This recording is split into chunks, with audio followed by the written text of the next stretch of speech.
First Contact's price. The Kravani Empire had conquered 17 star systems before they encountered Earth. Their warships, vast crystalline structures that seemed to defy physics, had never known defeat. High Admiral Zenter stood on the bridge of his flagship, the Eternal Dawn, his scaled hands clasped behind his back as he watched Earth grow larger on the main viewport. Primitive defenses, his tactical officer reported, mandibles clicking in amusement. Their orbital platforms are using particle beam technology, nothing that can penetrate our shields.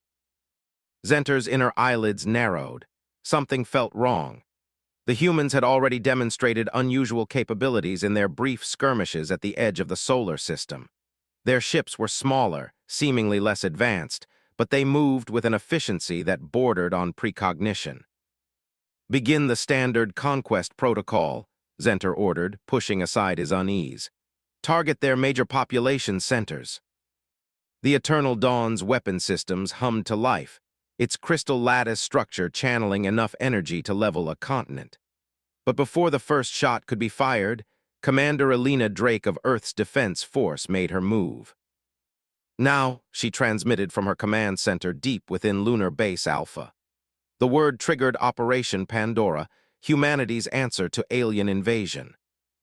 Thousands of seemingly innocent communications, satellites revealed their true nature. Each contained a quantum disruption device, technology that the Kravani had dismissed as theoretically impossible. The devices activated simultaneously, creating a web of intersecting fields that turned the Kravani's advanced shields against themselves. Zenter watched in horror as his fleet's protective barriers began to crystallize, transforming from energy fields into solid matter. "Impossible," he whispered, watching crystal formations spread across his ships like frost on a window. But Elena Drake wasn't finished. The second phase of Pandora deployed. Nanoscale constructors, millions of them, had been hiding in Earth's upper atmosphere. They swarmed the now vulnerable Kravani vessels, transforming their crystalline technology into complex geometric patterns that redirected their own energy weapons inward. "Your empire has encountered 17 civilizations before us." Elena's voice came through on all frequencies, calm and measured. "We've studied every encounter. You always follow the same pattern. First contact, demand for submission, demonstration of power, then conquest. But humanity doesn't follow patterns, we break them." The Kravani fleet, pride of their empire, was being systematically transformed into an art installation of twisted crystal and reformed metal. Zenter's crew began abandoning their posts as systems failed in cascading patterns that defied their understanding of physics. "This is impossible," Zenter's science officer declared, his crystalline data tablet shattering in his grip. "Their technology is inferior. We scanned their entire system." "No," Elena corrected, allowing herself a small smile. "You scanned what we wanted you to scan. Humanity learned long ago that the best defense isn't showing your strength, it's making your enemies underestimate you until it's too late." The Eternal Dawn's bridge crystallized around Zenter as he realized the true magnitude of his error. The humans hadn't just prepared for invasion, they had orchestrated every moment of this encounter. His fleet had followed their standard conquest protocol perfectly, exactly as the humans had predicted they would. "You should have studied Earth's history more carefully," Elena continued, her voice carrying no trace of triumph, only certainty. "We've spent millennia fighting ourselves, preparing for enemies we couldn't see. Did you really think we wouldn't be ready for enemies we could?" The battle, if it could even be called that, was over in less than an hour. The mighty Kravani fleet hung in Earth's orbit, transformed into a glittering warning beacon that would be visible from light years away. A message, written in the language of defeat, to any other empire that might consider Earth an easy target. As rescue pods carried the surviving Kravani away from their useless ships, Zenter received one final transmission from Elena Drake. "Tell your empire this: Earth is not a prize to be claimed. We are not another star system to be added to your charts. We are humanity, and we have spent our entire history preparing for this moment. You saw a fraction of our capabilities today. Pray you never see the rest." The message spread quickly through the galaxy.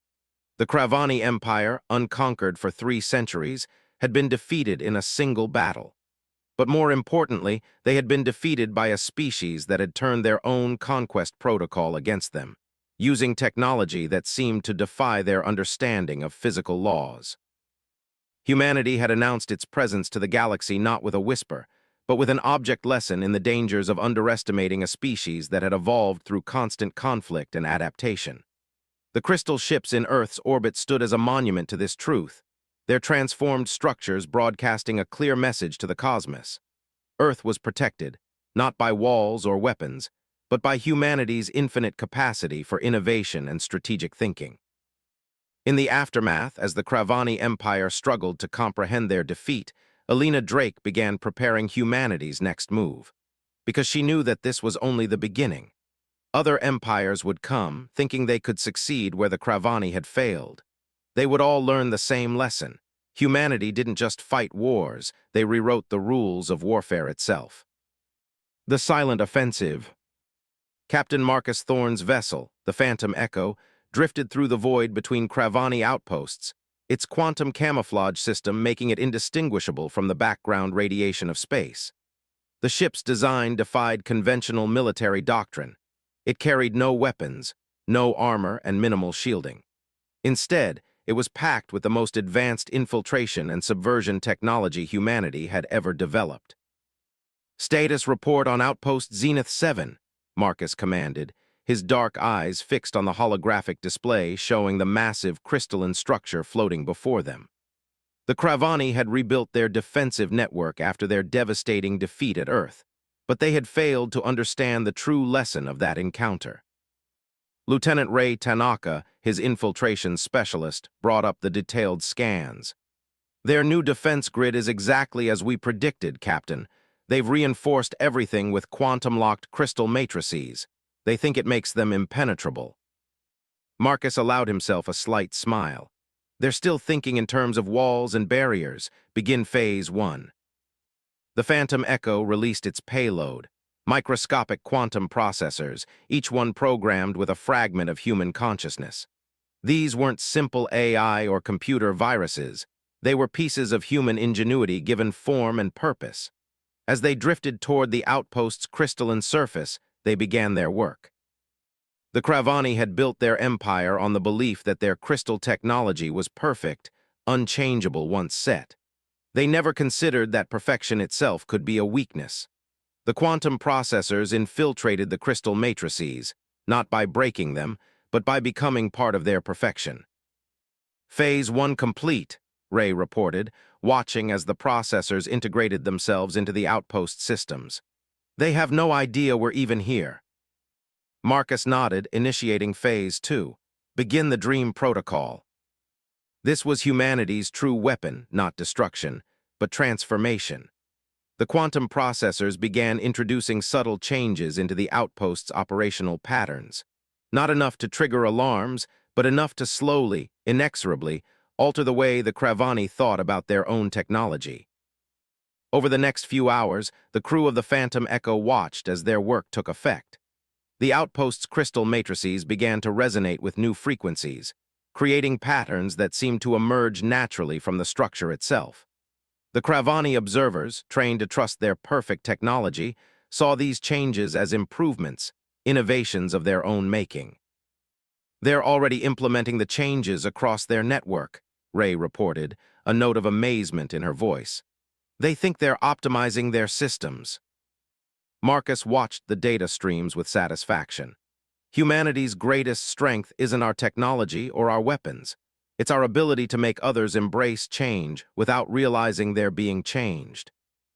The Phantom Echo moved on to its next target, leaving behind an outpost that would slowly, inevitably, transform the entire Kravani defense network from within. Each change would seem logical, necessary, perfect, until one day, the entire system would serve a different purpose entirely. As they approached Outpost Zenith 8, Marcus received a priority transmission from Earth Command. Admiral Zhao's holographic form appeared in the briefing room, her expression grave. "Captain Thorne, we've detected unusual activity in the Kravani home system. Their high command is beginning to notice patterns they can't explain. They're planning something desperate. Marcus studied the tactical data streaming alongside the Admiral's image. They're afraid, he observed. They've realized their technology isn't as perfect as they thought, but they don't understand why. Exactly, Zhao confirmed. Your mission parameters have been updated. We need to accelerate the timeline. The Cravani must be pushed toward the realization we want them to have before they do something reckless. After the transmission ended, Marcus gathered his crew. Ladies and gentlemen, we're about to demonstrate why humanity's approach to warfare is unique in the galaxy. The Cravani think they're facing a technological crisis. They don't realize they're experiencing a crisis of imagination. The Phantom Echo's next insertion was bolder, faster. Instead of subtle changes, they introduced elements of controlled chaos into the crystal matrices. The Cravani, desperate to maintain control, began implementing more and more extreme improvements to their systems, never realizing that each change took them further from their original technology and closer to humanity's design. It's beautiful in a way, Ray observed, watching the cascade of changes ripple through the Cravani network. They're so convinced of their superiority that they can't conceive of being outmaneuvered like this. Every defensive measure they take just makes our job easier. Marcus understood the irony.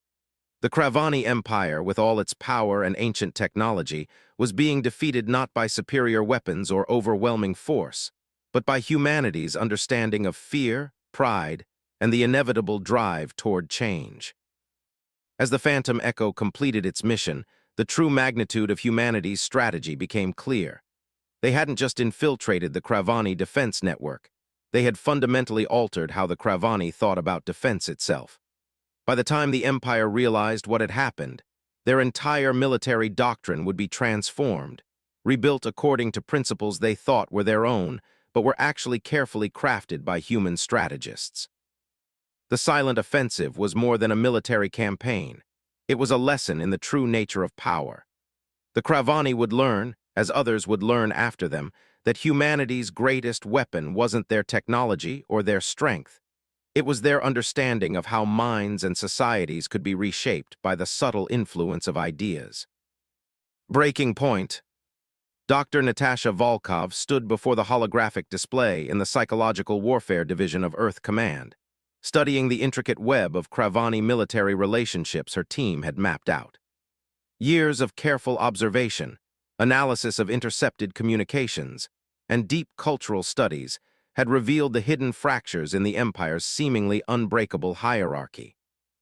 Their entire society is built on crystalline perfection, she explained to the assembled military council.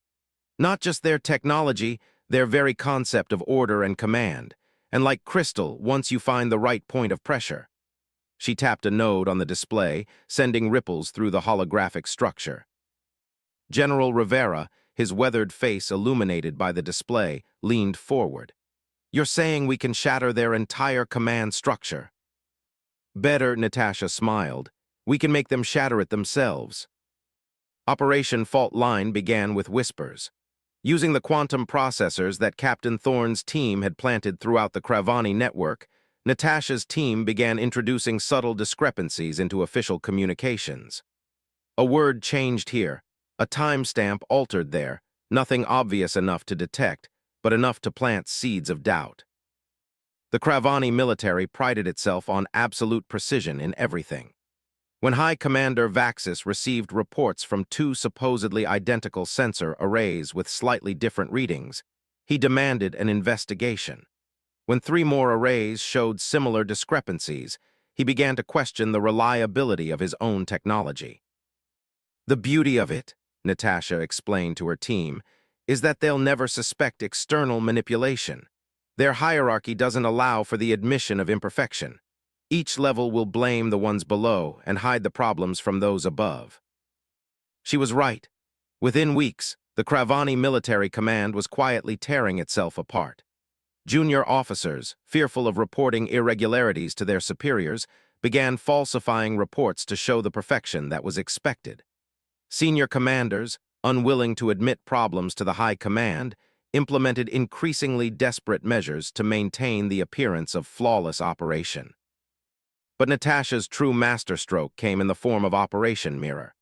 Using detailed psychological profiles of key Kravani leaders, her team crafted specialized messages that seemed to come from within their own minds, doubts, suspicions, and fears that resonated with their deepest insecurities. The quantum processors, now integrated throughout their systems, began displaying fleeting anomalies in personal logs and private communications. A commander would review their orders, only to find subtle inconsistencies with their own memories. Another would discover variations in their personal records that no one else could see. Their psychology is their vulnerability, Natasha observed, watching the cascade of effects. They've built their entire civilization on the idea of attainable perfection. When that belief begins to crack, they don't know how to handle the uncertainty. The breaking point came faster than even she had predicted. During a crucial military council, High Commander Vaxis accused his senior staff of deliberate sabotage, citing evidence that existed only in his compromised personal records. The resulting chaos shattered centuries of rigid hierarchical structure in a single day. As the Kravani military command devolved into paranoia and internal investigations, Earth Command watched with a mixture of satisfaction and solemnity. This wasn't just psychological warfare. It was a fundamental restructuring of an entire civilization's worldview. "We're not just defeating them," Natasha explained to General Rivera. "We're forcing them to confront the flaws in their own system. The more they try to maintain their illusion of perfection, the more it slips away from them." The effects rippled through Kravani society. The military's crisis of confidence spread to civilian governments. The Empire's crystalline certainty in its own superiority began to show fractures visible from across the galaxy. But even as she watched her strategy succeed beyond expectations, Natasha felt a weight of responsibility. "We're not just changing their military doctrine," she told her team. "We're changing how they see themselves, their place in the universe. This is the kind of victory that reshapes civilizations." As reports flooded in of Kravani ships standing down across the galaxy, of battle groups turning back rather than risk engagement with human forces, Earth Command realized the full impact of their psychological campaign. The Kravani weren't just losing their will to fight, they were losing their understanding of who they were. "Perhaps that's the greatest lesson we can teach them," Natasha reflected, watching the holographic display show another Kravani battle fleet retreating to their home systems.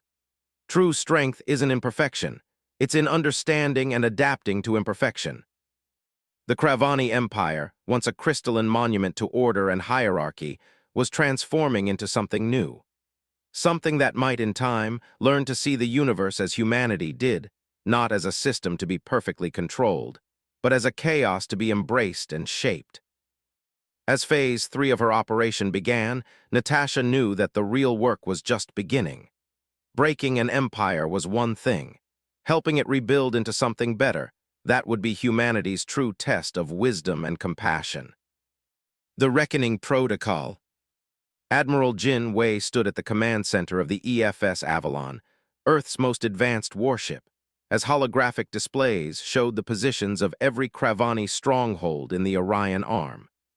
The culmination of humanity's grand strategy was about to begin, bringing together every element they had carefully put in place over the past months. "All task forces report ready, Admiral," Commander Patel announced, her fingers dancing over the quantum interface. "Operation Checkmate is awaiting your signal." Jin nodded, his weathered face reflecting the blue glow of tactical displays. "Send the authorization code. Reckoning Protocol is now active." Across 50 star systems, human forces that had been hiding in plain sight began to move. The Phantom Echo's quantum processors had transformed the Kravani's detection grid into a web of blind spots. Dr. Volkov's psychological warfare had their commanders second-guessing every decision. Now, Jin would deliver the final stroke, not to destroy the Kravani Empire, but to force its evolution. "First wave, execute," Jin commanded. Hundreds of ships emerged from quantum shadows, each one appearing precisely where the Kravani's own defense system said nothing could possibly be. The enemy response was exactly as predicted: confusion, paralysis, and fear. Their command structure is fragmenting, Patel reported. They can't coordinate a response. Each stronghold is acting independently, exactly as Dr. Volkov predicted. Jin watched as the tactical display showed Kravani forces breaking formation, their once perfect crystal ships moving in chaotic patterns. Begin Phase 2. Deploy the Nexus fields. This was humanity's newest innovation, technology that didn't just fight against the Kravani's crystal-based systems, but worked with them, enhancing and redirecting their power in ways their creators had never imagined. The fields spread like webs of light between the stars, transforming space itself into a conductor for human influence. "Sir, we're detecting energy signatures from the Kravani strongholds," Lieutenant Chang called out. They're trying to adapt their systems to match our fields." Jin allowed himself a small smile. "They're learning, that's exactly what we wanted. Initiate Phase 3. The Reckoning Protocol wasn't about defeating the Kravani, it was about teaching them. Each human ship carried templates of new technologies, new ways of thinking about the universe that would be irresistible to the Kravani's drive for perfection. As their strongholds engaged with the Nexus fields, they began unconsciously incorporating these patterns into their own systems. "Admiral Stronghold Theta 9 has completely reconfigured its defense grid," Patel announced. "They think they're countering our attack, but they're actually becoming something new," Jin finished. "Something that can exist alongside humanity instead of in opposition to it." The battle, if it could even be called that, unfolded across hours as stronghold after stronghold underwent the same transformation. The Kravani's rigid, crystalline perfection was being replaced by something more fluid, more adaptable. They were learning humanity's greatest strength, the ability to change. "Sir, we're receiving a transmission from the Kravani High Command," Chang reported. "They're requesting a dialogue." Jin nodded. This was the moment they had been working toward. The Kravani weren't surrendering, they were awakening to new possibilities. Their entire civilization had been rebuilt from within, transformed not by force, but by the irresistible appeal of evolution. "Show me their quantum signature," Jin requested. The holographic display shifted, showing the complex patterns of Kravani communication. Where once there had been rigid crystalline structures, now there were flowing, organic forms that reminded him of Earth's own neural networks. "They're starting to think like us," Patel observed. "Not becoming human, but understanding how we see the universe." Jin activated the ship's quantum communications array. "This is Admiral Jin Wei of Earth Force. We accept your request for dialogue, and we come with an offer not of surrender, but of transformation." The response from the Kravani High Command was unlike anything they had sent before. Gone was the cold, crystalline precision of their former communications. Instead, there was a new complexity, a richness that spoke of growing understanding. "They're ready," Jin told his crew. "Humanity's greatest victory isn't in defeating our enemies, but in helping them transcend what they thought they could be." As the Avalon prepared for the historic first meeting between transformed Kravani leadership and human commanders, Jin reflected on the true power of the Reckoning Protocol. They had changed an entire civilization not through overwhelming force or destructive power, but through the subtle art of showing them a better way to exist. The stars seemed brighter somehow, as if they too were witnessing the birth of something new in the galaxy. The Kravani Empire would never be the same, and neither would humanity. They had proven that the greatest power wasn't in weapons or technology, but in the ability to imagine and create new possibilities. Victory's echo. The Grand Chamber of the Galactic Conclave fell silent as High Elder Vextara of the transformed Kravani Empire rose to address the assembled representatives of 100 spacefaring civilizations. The crystalline beings' form now shimmered with an inner light that seemed to flow and change, much like the thoughts within. "We came to Earth as conquerors," Vextara began, their voice resonating through the chamber. "We left as students, And what we learned has changed not just our empire, but our understanding of power itself. In the human delegation, Commander Alina Drake, Captain Marcus Thorne, Dr. Natasha Volkov, and Admiral Jin Wei sat together, watching the fruits of their long campaign unfold. The chamber itself was a testament to their success. Where once the Kravani would have demanded a rigid, crystalline structure, now the architecture flowed with organic curves blended with geometric precision. For millennia, we believed perfection was a fixed state, Vextara continued. We built our empire on crystalline technology because crystals, once formed, remain unchanged. We saw this as strength. Humanity showed us it was our greatest weakness. The holographic displays throughout the chamber activated, showing the transformation of the Kravani Empire. Ships that once bore rigid crystal lattices now featured flowing, adaptive structures. Military formations that had been unchanging for centuries now moved with fluid grace. But most importantly, the displays showed Kravani and humans working together, combining their technologies and philosophies in ways that would have been unimaginable months ago. Humanity didn't defeat us, Vextara declared. They evolved us. Their weapon wasn't destruction, it was imagination. Dr. Volkov leaned toward Admiral Wei. They've internalized the lesson even better than we hoped. They're not just accepting change, they're celebrating it. The chamber erupted in discussion as Vextara revealed the next phase of Kravani-human cooperation. A joint academy where both species would teach others the art of adaptive thinking and technological innovation. The rigid empire that had once sought to impose its will on the galaxy was now becoming a catalyst for transformation. But perhaps the greatest change, Vextara concluded, is in how we view conflict itself. We came to Earth seeking to eliminate what we saw as a threat. Instead, we found teachers who showed us that true strength lies not in eliminating threats, but in transforming them into opportunities. As the session ended, representatives from dozens of species approached the human delegation. Some came with questions, others with proposals for cooperation, but all came with a new understanding. Humanity's power wasn't in their weapons or technology, but in their ability to imagine and implement change. It's spreading, Marcus observed, watching the interactions. Not just our technology or our tactics, but our way of thinking. Alina nodded. That was always the real victory condition, not defeating the Kravani, but creating a ripple effect that would transform the galaxy's approach to conflict itself. In the months that followed, the effects of humanity's strategy continued to reverberate through galactic society.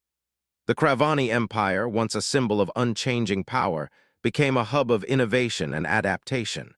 Their transformed crystal technology, combined with human ingenuity, led to breakthroughs that benefited all species. But perhaps the most profound change was in how other civilizations viewed humanity. They weren't feared for their military might or respected for their technology. They were valued for something far more powerful, their ability to see potential where others saw only threats, to find paths to cooperation where others saw only conflict. We should thank the Kravani, in a way, Admiral Wei reflected during a private meeting with his fellow architects of victory. Their attempt to conquer Earth gave us the opportunity to demonstrate a better way of resolving galactic conflicts. Dr. Volkov smiled.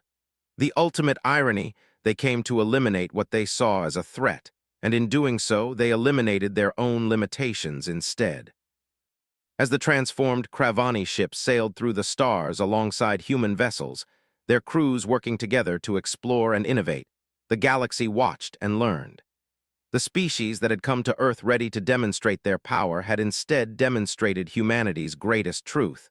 True strength lies not in the ability to destroy or dominate, but in the power to imagine and create something new. The stars themselves seemed to shine brighter in this new era, as if reflecting the combined brilliance of minds working together rather than against each other. Humanity's victory echoed through the cosmos not as a warning, but as a promise that there would always be another way, another possibility, another chance to transform conflict into cooperation.